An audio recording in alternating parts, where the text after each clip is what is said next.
بسم اللہ الرحمن الرحیم۔ السلام علیکم۔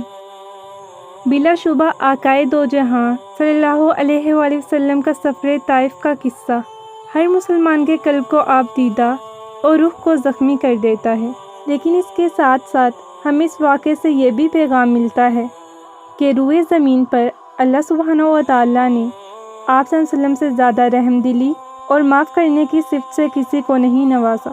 یہ آپ صلی اللہ علیہ وآلہ وسلم ہی کے اوصاف ہیں اور یہ قصہ اس رحمت کی عملی مثال ہے۔ نبوت مل جانے کے بعد 9 برس تک رسول اللہ صلی اللہ علیہ وآلہ وسلم مکہ مکرمہ میں تبلیغ فرماتے رہے اور قوم کی ہدایت اور اصلاح کی کوشش فرماتے رہے، لیکن تھوڑے ہی سے لوگ مسلمان ہوئے اور تھوڑے سے ایسے لوگ جو باوجود مسلمان نہ ہونے کے آپ کی مدد تھے اور جو ہو سکتا تھا اسے درگزر نہ کرتے تھے۔ حضور صلی اللہ علیہ وآلہ وسلم کے چچا ابو طالب بھی انہی نیک دل لوگوں میں تھے جو باوجود مسلمان نہ ہونے کے نبی صلی اللہ علیہ وآلہ وسلم کی ہر قسم کی مدد فرماتے تھے۔ 10ویں سال میں جب ابو طالب کا بھی انتقال ہو گیا تو کافروں کو اور بھی ہر طرح کھلم کھلا اسلام سے روکنے اور مسلمانوں کو تکلیف پہنچانے کا موقع ملا۔ آپ صلی اللہ علیہ وسلم اس خیال سے طائف تشریف لے گئے کہ وہاں قبیلہ ثقیف کی بڑی جماعت ہے، اگر وہ قبیلہ مسلمان ہو جائے تو مسلمانوں کو ان تکلیفوں سے نجات ملے اور دین کے پھیلنے کی بنیاد پڑ جائے۔ مکہ سے تقریباً 40 کلو کی مسافت پر طائف کا سرسبز و شاداب شہر واقع تھا۔ آپ صلی اللہ علیہ وآلہ وسلم نے مکہ کے لوگوں کی یہ حالت دیکھ کر فیصلہ کیا کہ طائف میں رئیسوں کو مسلمان ہونے کی دعوت دی جائے۔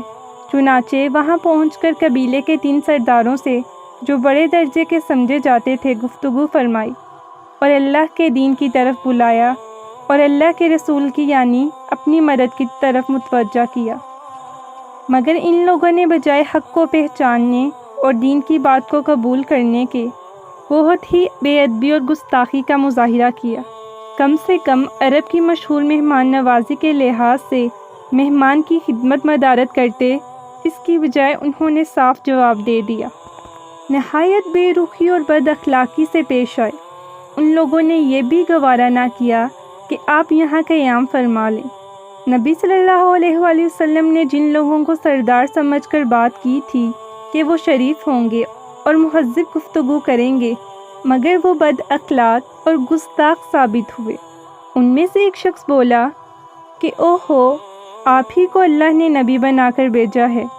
دوسرا بولا کہ اللہ کو آپ کے سوا کوئی اور ملتا ہی نہیں تھا جس کو رسول بنا کر بھیجتے۔ تیسرا گستاخ بولا کہ میں آپ سے بات کرنا نہیں چاہتا، اس لیے کہ اگر تو آپ واقعی نبی ہیں جیسا کہ دعویٰ ہے تو آپ کی بات سے انکار کر دینا مصیبت سے خالی نہیں، اور اگر جھوٹ ہے تو میں ایسے شخص سے بات کرنا نہیں چاہتا۔ ان لوگوں نے یہ الفاظ ایسے دہرائے جو انتہائی بد اخلاقی اور بدتمیزی کا انداز تھا، جو کہ میں یہاں بیان کرنا بھی مناسب نہیں سمجھتی۔ اس کے بعد ان لوگوں سے نا امید ہو کر حضور صلی اللہ علیہ وآلہ وسلم نے اور لوگوں سے بات کرنے کا ارادہ فرمایا کہ نبی صلی اللہ علیہ وآلہ وسلم تو ہمت اور استقلال کے پہاڑ تھے، مگر کسی نے بھی قبول نہ کیا، بلکہ بجائے قبول کرنے کے حضور صلی اللہ علیہ وآلہ وسلم سے کہا کہ ہمارے شہر سے فوراً چلے جائیں، اور آپ صلی اللہ علیہ وسلم کو طائف سے جانے کا کہا۔ آقائے دو جہاں صلی اللہ علیہ وآلہ وسلم جب ان لوگوں سے بالکل مایوس ہو کر واپس ہونے لگے تو ان لوگوں نے شہر کے لڑکوں کو پیچھے لگا دیا کہ آپ صلی اللہ علیہ وسلم کا مذاق اڑائیں، تالیاں پیٹیں، پتھر ماریں، حتیٰ کہ آپ صلی اللہ علیہ وسلم کے دونوں جوتے خون کے جاری ہونے سے رنگین ہو گئے۔ آپ صلی اللہ علیہ وسلم اسی حالت میں واپس ہوئے۔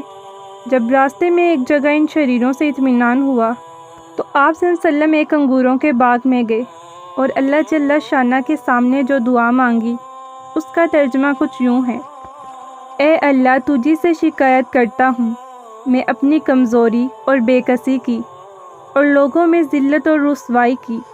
اے ارحم الراحمین، تو ہی ضعفاء کا رب ہے اور تو ہی میرا پروردگار ہے۔ تو مجھے کس کے حوالے کرتا ہے؟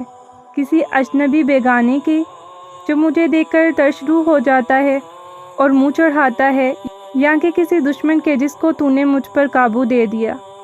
اے اللہ، اگر تو مجھ سے ناراض نہیں ہے تو مجھے کسی کی بھی پرواہ نہیں ہے، تیری حفاظت مجھے کافی ہے۔ میں تیرے چہرے کے اس نور کے طفیل جس سے تمام اندھیریاں روشن ہو گئیں اور جس سے دنیا اور آخرت کے سارے کام درست ہو جاتے ہیں، اس بات سے پناہ مانگتا ہوں کہ مجھ پر تیرا غصہ ہو یا تو مجھ سے ناراض ہو۔ تیری ناراضگی کا اس وقت تک دور کرنا ضروری ہے جب تک تو راضی نہ ہو۔ نہ تیرے سوا کوئی طاقت ہے نہ قوت۔ وہاں عرش پر مالک الملک کی شان کا حاری کو اس پر جوش آنا ہی تھا کہ جبرائیل امین علیہ السلام نے آ کر سلام کیا اور عرض کیا کہ اللہ تعالیٰ نے آپ کی قوم کی وہ گفتگو جو آپ سے ہوئی سنی اور ان کے جوابات سنے، اور ایک فرشتے کو جس کے متعلق پہاڑوں کی خدمت ہے آپ کے پاس بھیجا ہے کہ آپ جو چاہیں اس کو حکم دیں۔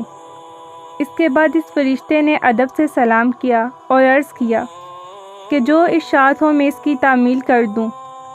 اگر ارشاد ہو تو دونوں جانب کے پہاڑوں کو ملا دوں جس سے یہ سب درمیان میں کچل جائیں، یا اور جو سزا آپ تجویز فرمائیں۔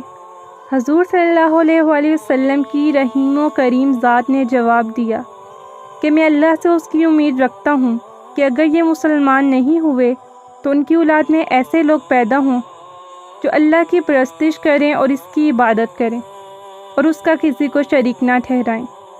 یہ ہیں اخلاق اس کریم ذات کے جس کے ہم لوگ نام لیوا ہیں۔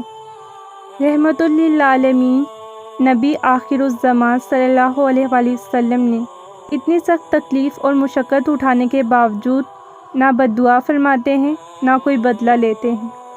بے شک آپ صلی اللہ علیہ وآلہ وسلم تمام جہانوں کے لیے رحمت بنا کر بھیجے۔